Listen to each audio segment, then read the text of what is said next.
Welcome to the Genius Factory. Enjoy the video. You begin by isolating the unit. Tag out the electrical feed and shut the gas inlet. Use a calibrated meter to confirm 0 voltage, and then depressurize the compressor to 0 psi while venting through approved lines. Wear flame-resistant clothing, goggles, and gloves. Keep a gas detector on site. Once done, remove external panels and take a quick visual of oil level, filter condition, and obvious damage. This gives you immediate priorities and helps you plan the disassembly without delay. You continue by removing the drive guard and marking pulley and coupling alignment so reassembly is precise.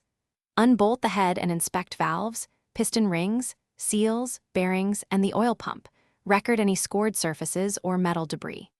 Clean components with an approved solvent, then measure critical clearances and run out using micrometers and dial indicators. Once you have those numbers, compare them to spec sheets to decide what to replace. Make sure to label fasteners and keep parts in order for efficient rebuilding.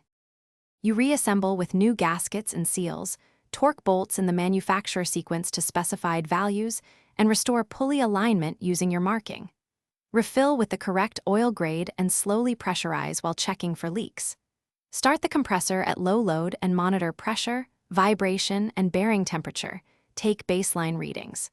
If abnormal vibration or overheating appears, stop immediately. A common troubleshooting tip is to check for misaligned couplings or a blocked intercooler, because they cause Thanks for watching. If you found this helpful, don't forget to like and subscribe.